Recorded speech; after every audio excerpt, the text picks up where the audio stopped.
Everyone in the courtroom thought this case was over, that justice had already been served. The defendant had been accused of a crime no one could ignore.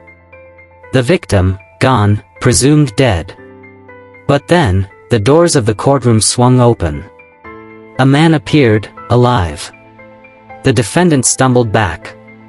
The judge froze. Every eye in the room widened in disbelief.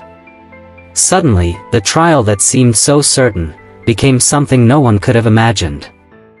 This case had gripped the city from the moment the alleged crime came to light. The defendant, a woman in her late 20s, was accused of killing her ex-partner, a man feared by neighbors for his volatile temper and dark, unpredictable behavior. For 8 months, he had vanished without a trace. Police found no body, no solid evidence of murder, yet the prosecution insisted she was guilty, painting a picture of a premeditated attack, a life ended in cold blood.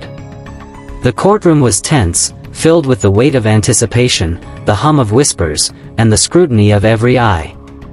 The defense, however, told a different story, a story of survival, fear, and desperation. They claimed she had acted in self-defense, that the confrontation spiraled out of control, and that the missing man's disappearance was not her doing. Friends, family, and the public were divided. Everyone had a theory.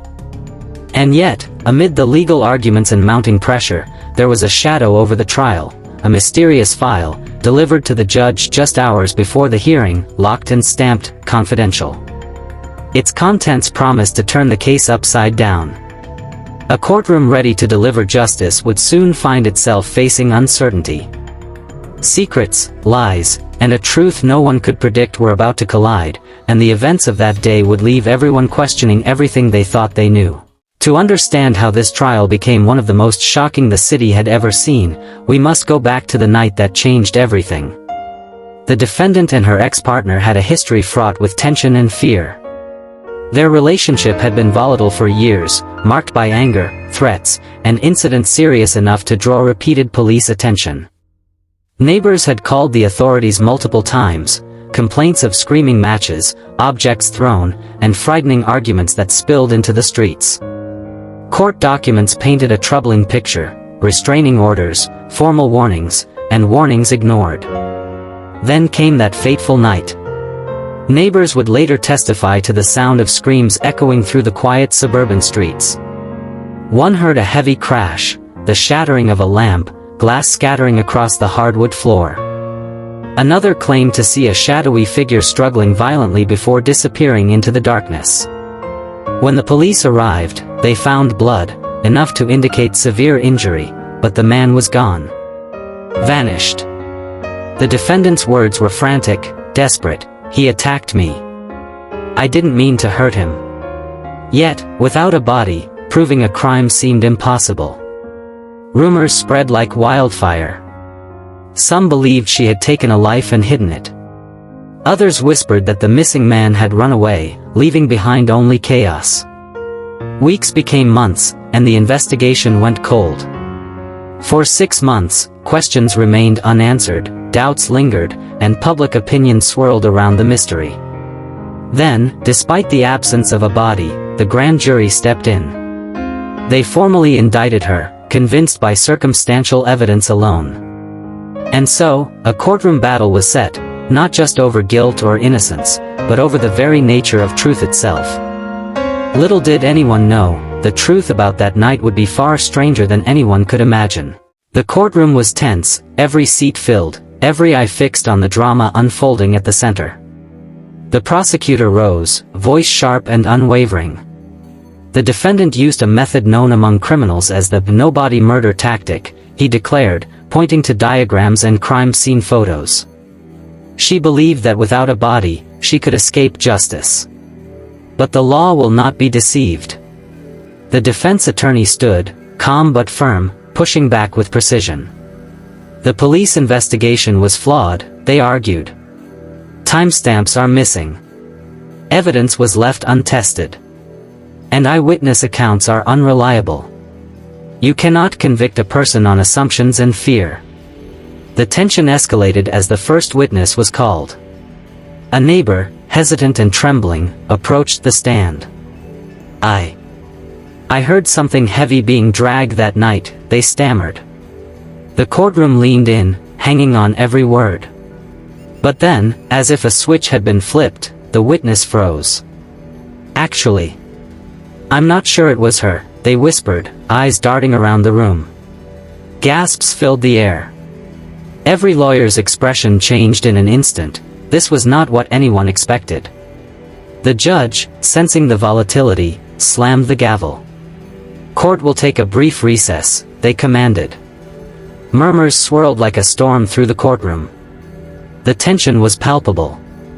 As everyone filed out, a court clerk quietly approached the judge and handed over a sealed envelope. The judge paused, fingers hovering, before taking it onto the bench. The contents were unknown, the implications unimaginable. Every person in that room felt the air grow heavier, the silence thicker, as the mystery deepened. The trial had become more than a fight over guilt, it was a battle against the unknown. The courtroom had just begun to settle into a tense quiet when the judge lifted the sealed envelope. Every eye followed the movement of that paper, each person sensing the weight of the unknown. The envelope held evidence no one had anticipated, proof that would shake the foundation of the trial. With a nod, the judge signaled for the contents to be revealed. Grainy surveillance footage filled the screen. A man, the very man believed to be dead, was captured withdrawing cash at an ATM, dated 3 full months after the alleged murder. Shock rippled through the room. Lawyers froze mid-sentence. Journalists exchanged incredulous glances. Even the seasoned prosecutor, who had spoken with unwavering confidence moments before, sat back speechless. The defendant's hands shook uncontrollably. The murmurs of the courtroom became a low roar of disbelief. Questions raced through everyone's minds. How could this have been missed? How could someone escape detection for so long? Then, as if reality itself had shifted, the courtroom doors creaked open. A figure stepped through, a frail, disoriented man, moving slowly, as though time had left its mark on him. The room fell into stunned silence. It was him, the presumed dead victim.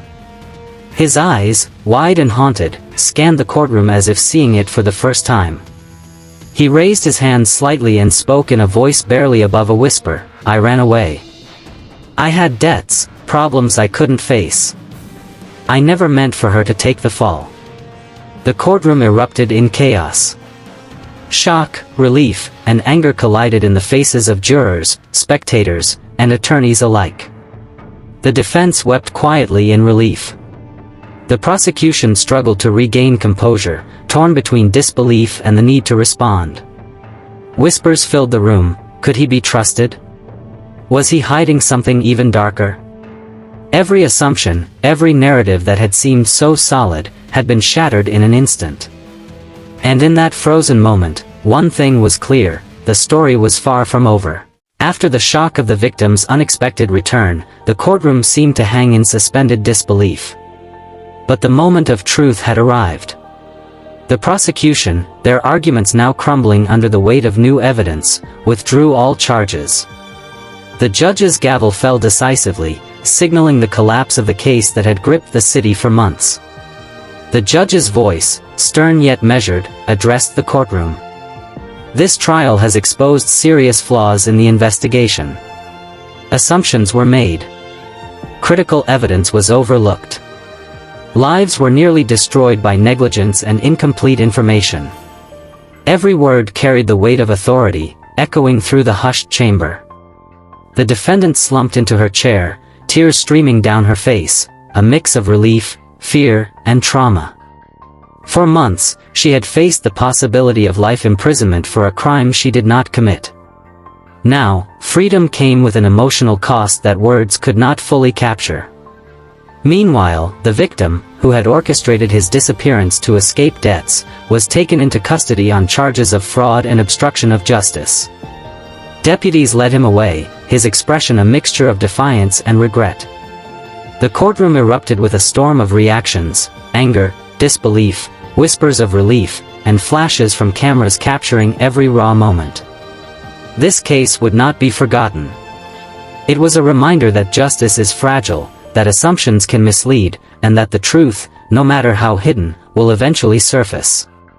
One person's lies almost cost another her entire life, and yet, in the end, the system, flawed as it is, had been forced to confront the reality it had once overlooked. In the aftermath of the trial, as the courtroom emptied and silence settled over the rows of seats, the weight of what had almost occurred became painfully clear. This case was more than a story of deception or survival. It was a stark reminder of how fragile the pursuit of justice can be. Assumptions, unchecked, can become as dangerous as lies. Evidence, if ignored or mishandled, can cast doubt on truth itself. Not every disappearance signals a murder. Sometimes, the victim is the architect of chaos, forcing others into unimaginable circumstances. And sometimes, the system itself struggles to distinguish fact from fiction, innocence from guilt. The courtroom, though imperfect, exists for moments like these, where careful deliberation and the eventual unveiling of truth prevent tragedy from becoming permanent. As we reflect on this story, one thing is certain: justice is a delicate balance. And while it may falter, its ultimate purpose, to reveal the truth, remains. A single case can remind us that even in the darkest moments, the scales can be set right, if only we look closely, question deeply, and never accept assumptions as fact. The gavel has fallen. The trial that gripped the city, confounded investigators, and shocked everyone in the courtroom is now over. But as the doors close and the echoes of arguments fade, the questions linger. Was justice truly served here? Could an innocent woman have lost everything because of assumptions, incomplete evidence, and the manipulations of a man who vanished for months? Should the victim, who left chaos in his wake, face harsher consequences for the fraud and deception he orchestrated? And if you were the judge, sitting in that courtroom, hearing the evidence, watching every reaction, how would you have ruled? Every trial is more than a verdict. It is a reflection of human judgment, a lesson in patience, and a reminder that the truth is often buried beneath layers of fear, lies, and uncertainty. This case teaches us that even when it seems the story is clear, appearances can deceive, and every detail must be examined. One person's actions can almost destroy another's life, and yet, careful investigation and the unveiling of hidden facts can prevent a tragedy. Stories like these are why the courtroom exists, not merely to punish or absolve, but to reveal the truth, to challenge assumptions, and to remind us that justice is fragile, powerful, and essential. If you found this story gripping, shocking, or eye-opening, and you want to follow more real-life courtroom cases filled with twists, suspense, and lessons about justice, please like this video, subscribe to the channel, and turn on the notification bell. Every case has a lesson, and every story holds a truth waiting to be uncovered. Don't miss the next courtroom drama that will keep you on the edge of your seat.